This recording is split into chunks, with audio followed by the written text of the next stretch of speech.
Hey everybody, it's Atheist for the Cause here, and I've got a special report for you because there's some relatively breaking news going on right now about the 2020 presidential race with a new candidate entering the fold, and it's a little bit of a surprise, but not a major surprise. Tulsi Gabbard, who's liked by a lot of people, but is pretty young, said she will run for president in 2020.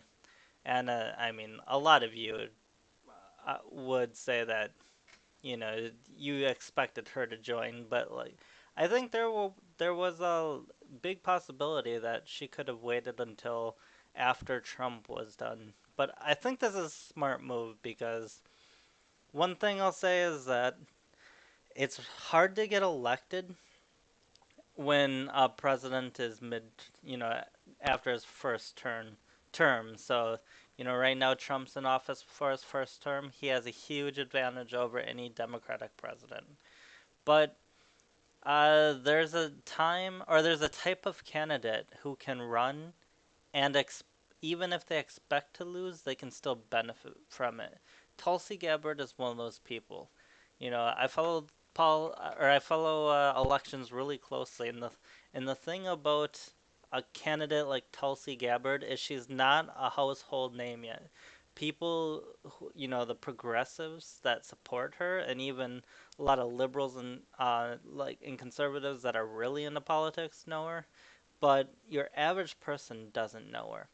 So she runs this time, and she'll get through some of the debates. She'll get some experience, and she'll become a bit of a household name. People will know her. She'll have name recognition. She'll be able to build a ground game that you don't know if the Democrats will give her a ground game or not.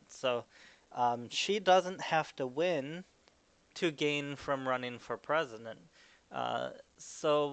Another thing is the more liberals screw over progressives, like, the Democrats screwed over Bernie, the more progressives they're going to lose, the higher chance they have of progressives saying screw the Democratic Party altogether.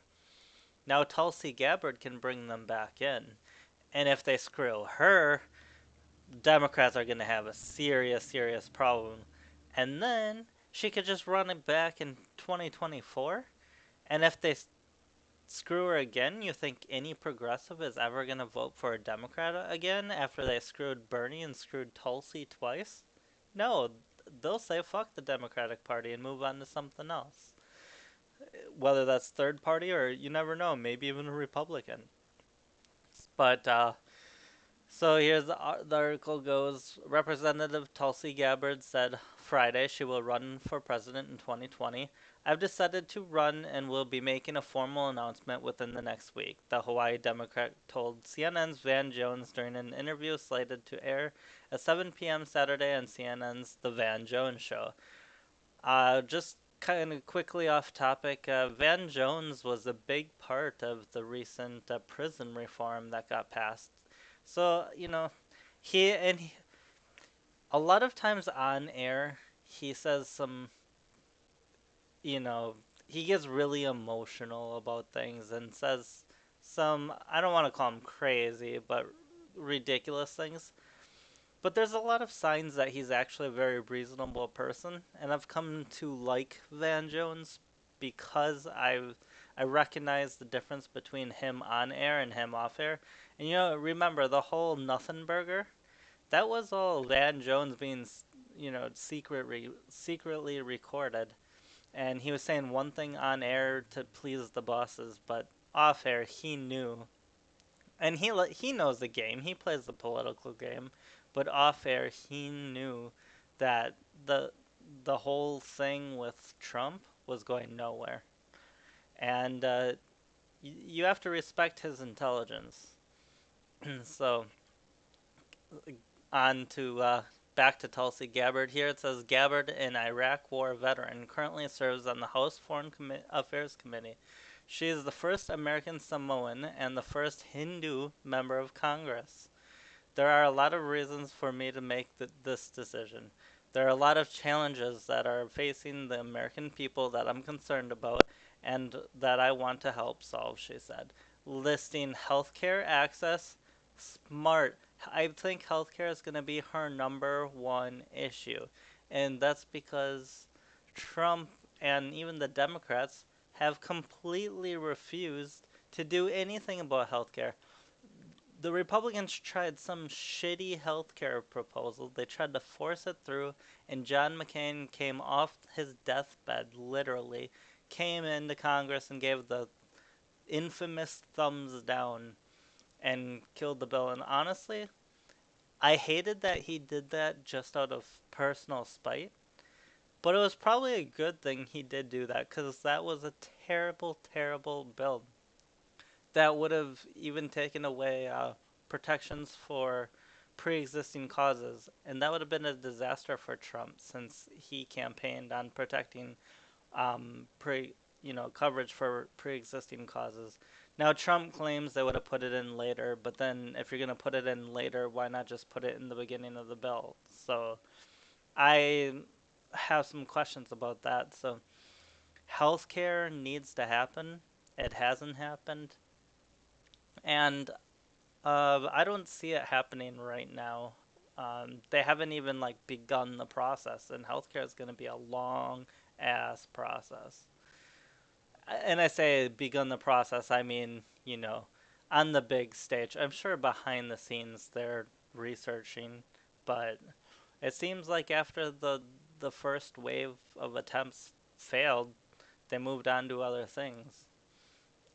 So then it says healthcare access, criminal justice reform, and climate change as key platform issues. As a Democrat, especially a progressive, climate change makes perfect sense. Um, I think we've gotten to a point in society where climate change, it's not really that controversial anymore. Like almost everybody believes in that the globe is warming. It's just about how much. That's controversy now. Before you had true skeptics all over, especially in the Republican Party, that were saying the globe's not even warming. If you just think about it logically, I mean, you have carbon that we know is a greenhouse gas, which warms the temperature of the atmosphere because it traps the sunlight in. Uh, and so we've been burning carbon that dioxide or releasing carbon dioxide from burning fossil fuels. And so logically, that's going to warm the planet. Now, how much and at what rate? Okay, those are real questions. But if you just say the planet's not warming at all, logically, you don't even have to know a ton about the data or anything. Just logically, that doesn't make sense. And then criminal justice reform is, I wonder what she wants for criminal justice reform. She'll have to, I know healthcare access, she wants universal healthcare, and she opposes like any cuts to Medicaid or Medicare and that kind of thing. But criminal justice reform, I mean, Trump just did a lot on that with a lot of Democratic support. So I'm kind of wondering what she wants to do beyond that. I'm sure there are lots that can be done, but climate change too. She can't go too crazy with that. I know well, I've read she's anti-nuclear, and to be anti-nuclear is just flat out stupid. It's a completely green, zero carbon emission uh, energy. So, I mean, yeah, there's some nuclear waste, but outside of that, it's very clean and it's very cheap. It's like the best of all worlds. So, there is one main issue that is central to the rest, and that is the issue of war and peace, Gabbard added. I look forward to being able to get into this and to talk about it in depth when we make our announcement. It's kind of interesting because that's a lot like Trump there. Do you don't the Democrats want to run someone that's not like Trump. You know, I don't think you can fight fire with Trump, but I don't think you want to take, you know, I don't think you want to take on a lot of his policies either. Um, R- Rania Batrice, who was a deputy campaign manager for Bernie Sanders in 2016 and is now a top aide to Gabbard, will be the campaign manager, Batrice says. In 2015, Gabbard, then a vice chairwoman of the DNC, was sharply critical of its then chairwoman, Debbie Wasserman-Schultz. That's how you know Tulsi Gabbard is the real deal, because she doesn't like Debbie Wasserman Schultz, who is completely fucking corrupt. She literally told the Capitol Police that, or literally threatened him for keeping her laptop when the whole issue um, with her aide went down. So, because the Capitol Police found a laptop and confiscated it. For scheduling just 6 presidential debates during the 2016 primary election cycle. She wants more. Don't we all want more? I mean, can we really get enough debates? I never get enough debates. They're so fun to watch. She later resigned her post as DNC vice chair to become one of Vermont Senator Bernie Sanders' highest profile supporters, aligning herself with his populist economic message. I think Tulsi Gabbard, I've been saying Bernie Sanders needs to find someone to carry the torch. He's getting too old. You know, he can still do a lot with the movement, but he's not the one that's going to bring it to the top. His chance was the last cycle. He failed, and now he needs to find somebody else to carry that torch. Tulsi Gabbard could be the person. Gabbard has staked out in anti-interventionist foreign policy positions in Congress. Her 2017 meeting with Syrian dictator Bashar al-Assad drew widespread criticism.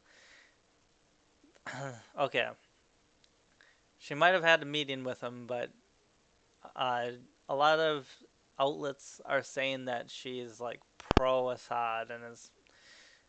I mean, I don't really think she's pro-Assad. It's more that she just doesn't want war in Syria. I mean, that's perfectly reasonable. Initially, I didn't. Initially I hadn't planned on meeting him. Gabbard told CNN's Jake Tapper in January of 2017. When the opportunity arose to meet with him, I did so because I felt it's important that if we profess to truly care about Syrian people, about their suffering, then we've got to be able to meet with anyone that we need to if there is a possibility that we could achieve peace, and that's exactly what we talked about. Does that sound like someone who's in bed with al-Assad? No. It just sounds like someone reasonable who wants to talk to the other side and come up with some sort of deal or understanding. You know, what is with these establishment politicians and establishment media that wants to paint anybody bad who actually talks to the other side? What Trump has done exactly right is talk to Chairman Kim, as in Kim Jong Un of North Korea. He's talked to the Turkish leader, forget his name right now, but he's talked to Vladimir Putin of Russia. That helps you come to an understanding or some sort of peace agreement. If you don't talk to the other side, that's when things get ramped up and ugly. Gabbard joins a quickly Erdogan, that's what the Turkish president's name is. Gabbard joins a quickly growing field of Democrats eager to take on a President Donald Trump for the presidency. Massachusetts Senator Elizabeth Warren announced on New Year's Eve that she was forming an exploratory committee for a presidential run. Former, yeah, because Senator Elizabeth Warren, also known as Pocahontas, is who we need for fucking president. Former Housing and Urban Development Secretary Juan Castro also formed an exploratory committee and is expected to announce his 2020 plans Saturday. Not much of a household name there. he would have to really do well in the debates. A number of other potential Democratic candidates, including heavyweights like former Vice President Joe Biden. Okay, I have to say this. I have met some people who like Joe Biden. They're generally older, and I was surprised. I'll just say that. I thought there was basically nobody who liked him. He's actually polling relatively well. Like, if you ask Democrats who they want as Democratic nominee, Joe Biden is like first, or he's been like between one and three. It's crazy how high up he is. And Vermont Senator. Oh, and it's also funny. While Joe Biden was polling number one on like one of CNN's polls, they also they did a power rankings, and there's one website didn't even have him in the top like 10 or 15. And I think CNN had him at like number 7 despite him polling at number 1. So I think the mainstream media outlets know that Biden has no chance to beat Trump, so they're trying to like downplay his significance so that he doesn't get momentum and win the Democratic nomination. And how old is he? Jesus. Vermont Senator Bernie Sanders are currently weighing, Bernie Sanders, too old, are currently weighing whether to run for president and are expected to announce their decision soon. Thing about Sanders, if he didn't win last time, he's not going to be able to recapture what he had last time. I mean, he even had a bird fly onto his freaking podium while he was giving a speech. Is there any more symbol of peace and, good omen than that? Good omen, I know that's a contradiction, but, you know, good luck charm, I guess I'll say, than that. And he still couldn't win. I mean, and he had a lot of support, but he didn't win the nomination. Yes, I know he got screwed, but winning the nomination is what he has the advantage on too. Like after the nomination to actually, win the general election would be even more unlikely because your radicals are the ones that vote in the for the uh, for the uh, primaries. For the generals, you get more of the non-political people that control that. So because he's so far left, he's really gonna struggle to win over the mainstream non-political. I always say the apolitical people run this country when it comes to picking presidents. So, anyways, let's go on to an article I came across that I thought was kind of funny. Tulsi Gabbard is not your friend. They're already fucking. This is a leftist outlet that is already trying to take her down. It's just amazing. Like, if you're on the left and you're not one of the anointed, they start attacking you as soon as they know you're running. I mean, or if before you even announce it, while they think you're gonna run, they'll start attacking you. It's just like when your own side's attacking you like that, why do you even want to be on that side? I think the Republicans attack each other far less than the Democrats do. Like what the Democrats have going on right now is some pretty nasty shit. It says Tulsi Gabbard is hailed as a progressive champion, but her views on Islam and support for far right leaders suggest otherwise. I mean, if you know anything about Tulsi Gabbard, you know that's bullshit.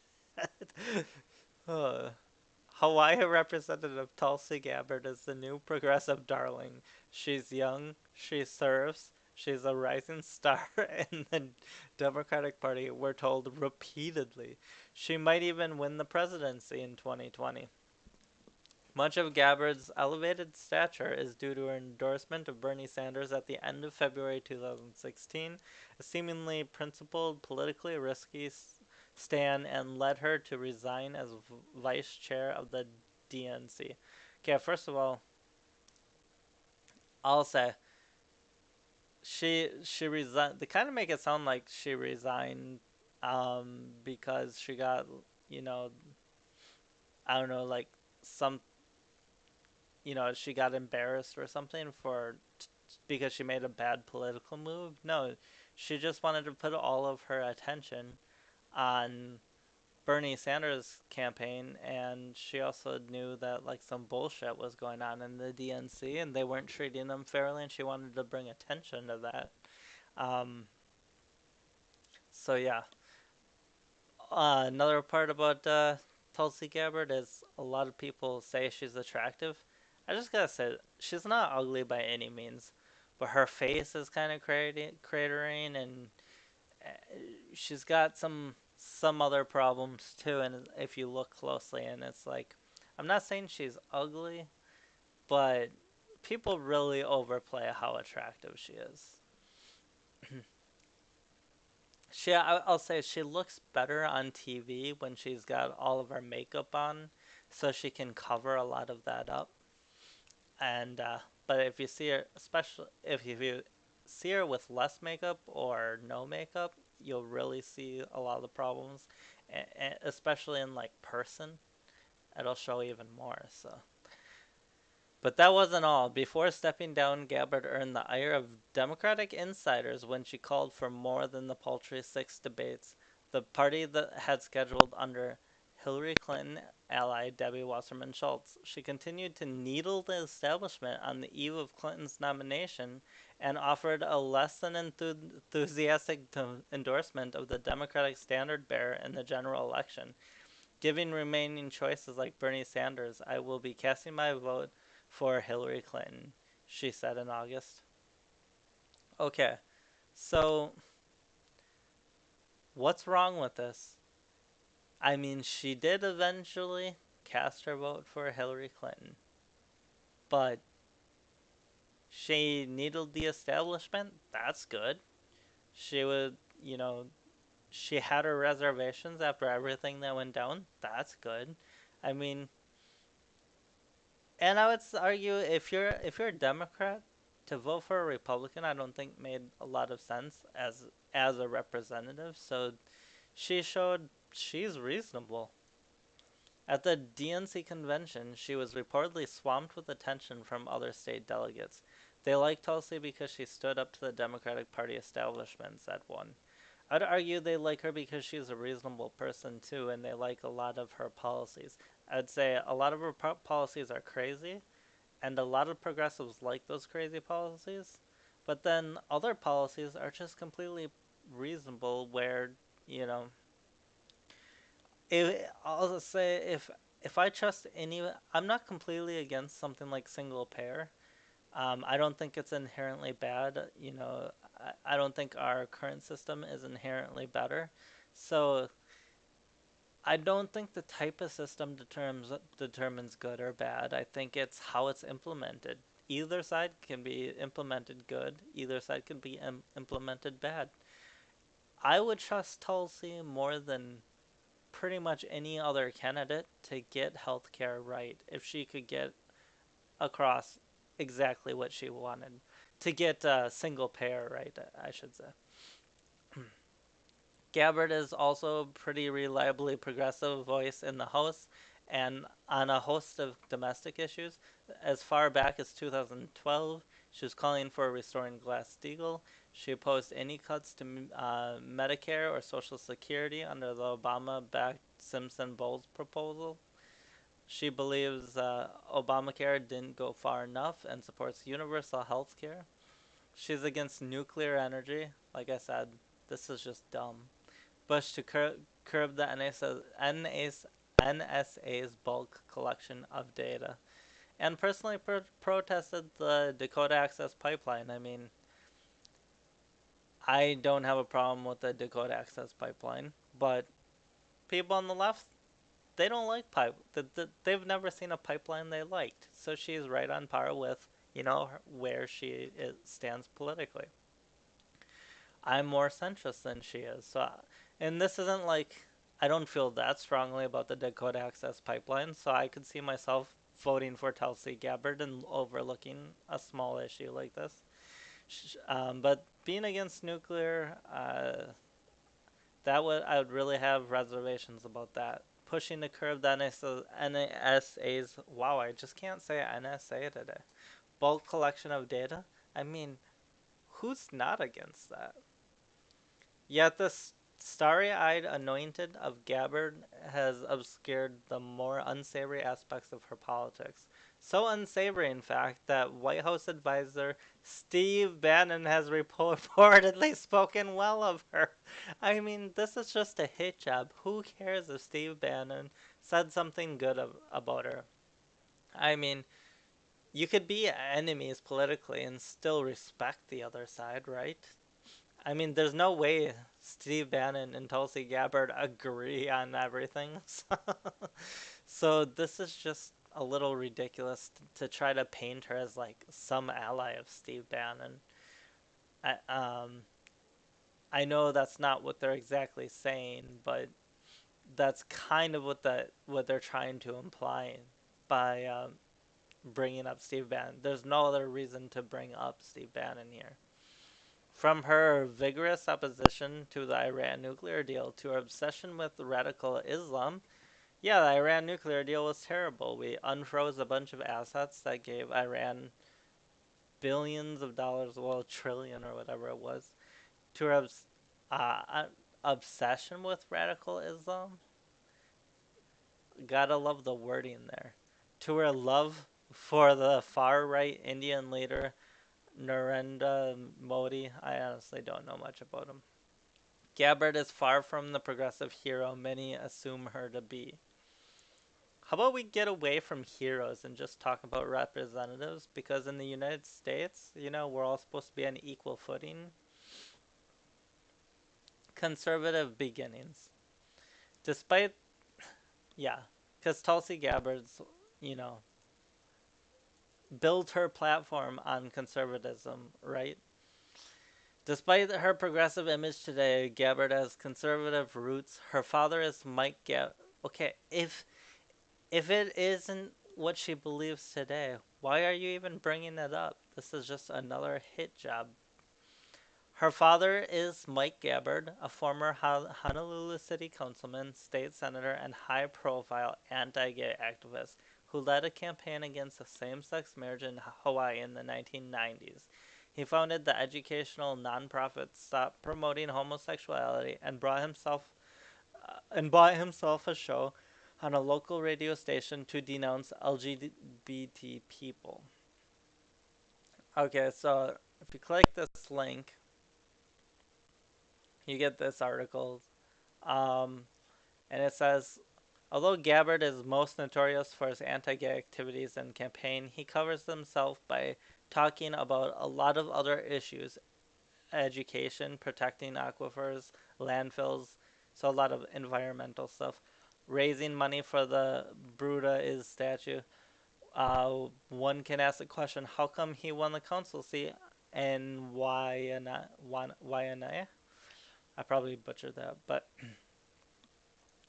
so yes, the point here is yes, he was he did have an anti-gay marriage stance, but that doesn't make him a conservative. He was he was very left on a lot of other issues. And if you look on Wikipedia, it says Gerald Michael Gabbard is a Democratic. Well, this is from Wikipedia. I think I just Googled it, but that he's a Democratic member of the Hawaii Senate representing District 20. He has been a senator since 2006. Democratic member of the Hawaiian Senate. I mean, if he's considered a conservative, it's a very loose type of conservative that is a Democratic conservative. And I don't even think you can consider him a conservative. Not in the way the average person uses the term conservative, and certainly. So this whole thing is just a misleading hit job. Once again, I mean, it's kind of funny. Tulsi Gabbard announces she's running for president. Instantly, she's attacked. And not only that, but they go after her family. This is what the left does. And, I consider myself to be a left leaning liberal centrist. But it's really hard to call myself a Democrat these days. I don't use that term anymore. It's like, well, I voted for Trump, but prior to that, I voted for Obama twice. And I used to always call myself a Democrat, but the tactics have gotten so disgusting, even against their own side. And they're just, the whole party's just moving further and further left, and their whole thing about hating white people, hating men, like, it's a party for women and minorities these days. I mean, why would any white man be for the Democratic Party when they literally tell you that you need to, cede your platform, aka shut up, so other people like women and minorities can talk? Because you don't have a right to speak if you're white or a man, and especially if you're a white man. Earlier in the career, Gabbard took after her father. She opposed abortion and supported a constitutional amendment defining marriages between a man and a woman after Honolulu Magazine emailed her father to ask about his former ties to a conservative Hare Krishna splinter group of a 2004 profile. It was Gabbard who replied angrily, accusing the magazine of acting as a conduit for the Honolulu Weekly and other homosexual extremist supporters of Ed Case, her father's opponent. Same year, she used her platform as a state representative to testify against civil unions, calling the claim that they were different from the same sex marriage dishonest, cowardly, and extremely disrespectful to the people of Hawaii, who had voted in favor of Constitutional Amendment 2 in 1998, empowering the legislature to withhold marriage from same sex couples. Well, I think that gay people should have the right to get married, but I've always been against civil unions. Because, first of all, civil unions other gay people. It's like, no, you can't get married, but you can go get the civil union. It's like, no, just let them get a fucking marriage. And if you give them a civil union, getting them actual marriage might be more difficult. Um, I never liked the idea of a civil union, and I completely agree with her logic. I mean, she said that the constitutional amendment 2 was voted for to prevent same-sex couples from getting married. So then what? You just create effectively what would be the same thing for gay people, and you just call it a civil union. That is a loophole, and that is dishonest. And when the people vote for an constitutional amendment, that needs to be respected, not just finding some loophole around it. As Democrats, we should be representing the views of the people, not a small number of homosexual extremists, she said at the time. I don't really know what this is about. Like, you know, she's talking about homosexual extremists. I wish, I mean, I didn't look up that specific claim, so it seems like we're missing some context here, though. Because you could be in favor of gay marriage, even, and be against some of these groups that advocate for LGBTQ plus rights, because some of them are extremely extreme, if I can say that and get away with it. I mean, some of these groups are just ridiculous, and there's a lot of gay people, even on the left, that stand against a lot of groups that advocate for gay people.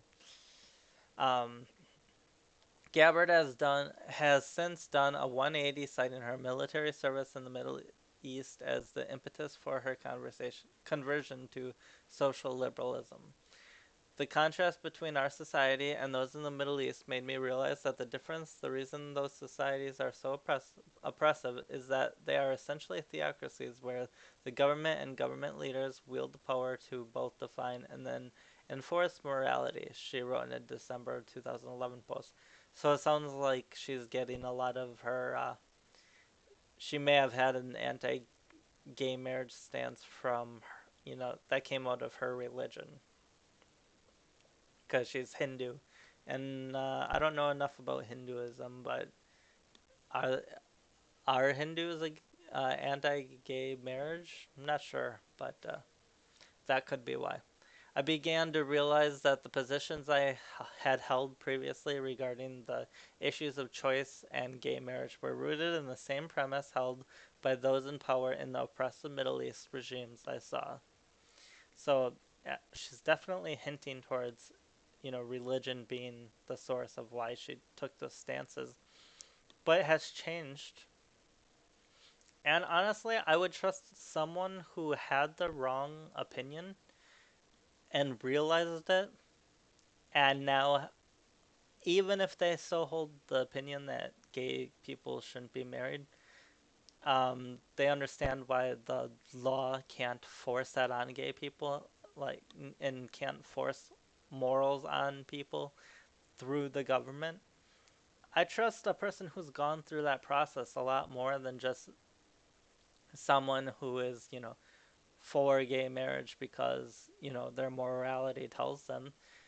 Because the people who are guided by their morality, those, and don't really look at, how the government needs to govern a whole group of people that all have different morals and values, you know, they'll end up going too far on and the wrong route on a lot of things. So, um, I actually like this whole process that Tulsi Gabbard went through. She effected a similar about face on abortion, even receiving an endorsement from Emily's List during her 2012 congressional run, despite her history of opposing reproductive rights. Because she changed. And why not? Gabbard was only 23 when she expounded her socially conservative views, and it's not unheard of for people's thinking to evolve. And like I said, it's not even really her thinking, it's just that she went through a process that helped her understand how government best functions. But suspicion of Gabbard lingers. Yeah, maybe from you guys. Her state Democratic Party LGBT caucus, for instance, openly distressed her and backed her Democratic primary opponent in 2016. When questioned why the LGBT caucus when questioned why the LGBT caucus, which had actually supported her 3 years earlier, had turned against her, the chairman cited two things. One was her less than stellar answers to a questionnaire the LGBT caucus had sent, so she's not pure enough. The other was a 2015 interview with Ozzy, in which she confirmed that her personal views on gay marriage and abortion hadn't changed, just her view on whether the government should enforce its vision of morality. Like I said, I think she's more trustworthy for LGBT rights than somebody else that hasn't gone through the process, even though she doesn't personally agree. Gabbard's campaign subsequently canceled an interview with the LGBT caucus, citing a number of private Facebook posts by its chairman and vice chairman in support of her primary opponent as evidence the group was campaigning for. Gabbard's press aide told Golajuch that it unfortunately appears that your leadership is out of touch. Kind of funny. The leadership's out of touch, even though she wants to do what they want her to do, just because she doesn't personally believe in gay marriage and, being gay. Kind of ironic, isn't it? Because isn't this whole thing about creating pro-gay policies? Allowing gays to have the same rights as everybody else, which Tulsi Gabbard advocates for to a T. This came on top of an earlier slight in 2013 when the caucus had asked Gabbard to send someone to testify at the legislative special session on same sex marriage. only to be told that Gabbard doesn't get involved in state politics. Gabbard's Hawaiian colleagues in Congress all sent a representative to testify in support. I'm wondering if Democrats are in the DNC probably will go after Tulsi Gabbard for being anti-gay in the past. That's how they'll frame it. It could actually help her because a lot of people have gone through transitions or know people who have gone through transitions like this. And the average person can relate to changing a policy like that. The average person is going to see changing her view on this issue as trustworthy and honest and credible. So if her opponents are smart, they will not attack her like this article is. Gabbard does not actively work against gay rights. In fact, she's co-sponsored and supported numerous bills favoring the LGBTQ community during her time in Congress, from the repeal of the Defense of Marriage Act to the Employment Non-Discrimination Act. It's almost like she's good for the gay community. Still, her questionable loyalty. What is questionable about it? Just because she doesn't personally believe, because of her religion, that people should be gay or have gay marriage? That's not questionable loyalty. That's just a personal view. Her public service shows that she's completely pro-gay in terms of policy, and abortion rights is disquieting considering her public reputation as a beacon of progressivism. So, anyways, this is getting pretty long. I'm just gonna cut it off here. Um, if you want to read more about this, you can you can read the rest of it. I'll source it in the description, but you can see how they're already attacking her. It's kind of ridiculous. They're not only going after her, and this is the left. It's not only going after her, but going after her family. It's just disgusting. But we're gonna have a huge field, way bigger than the Republicans had. Well, actually, I don't remember exactly how many originally Democrats had, because I remember there being 12, but when it first started, technically there might have been more of people who like were in it for like a week or two and then dropped out. So, but we're gonna have a lot of candidates for the Democrats. Cory Booker, Tulsi Gabbard, Bernie Sanders, Hillary Clinton's probably gonna be in it. Joe Biden, Kamala Harris, possibly Amy Klobuchar. I really want her to join to kind of mix things up. Um, Kirsten Gillibrand. Oh, she's just. I can barely even say her name without throwing up. She is so disgusting. She. That's a woman who literally invited a false rape accuser and bully. This woman who falsely accused this guy uh, as raping her, like made an art project out of it and carried around a mattress with like blood on it, and it was her art project, but she like carried around campus everywhere, and everybody came to hate this guy. He ended up getting suspended and actually had to leave the school for it, and Kirsten Gillibrand like literally invited this Emma Sulkowicz, aka Mattress Girl, to the State of the Union address. Despite like at the time it was known that she was a false accuser. So anyways, the establishment is not gonna like that she's a serious threat, but it's all about getting quick traction. You know, even though I don't personally find her crazy attractive, she's definitely, in terms of politicians, she is attractive. And that it will help her get attention. She's going to be saying something that most of the other candidates aren't. She's going to be talking a lot more about getting out of wars, being non-interventionist, getting money out of politics, universal health care, It'll be interesting. Free education, is that what she's gonna go for? That'll help her in the primary. It'll hurt her in the generals if she goes that route. So, but what she needs to try to do is knock out Bernie Sanders quickly. If she could like knock out someone like Bernie Sanders, then she'll be like the progressive. So, anyways, have a good one, guys. And this is kind of a bombshell here, but quite interesting. 2020 elections are starting now.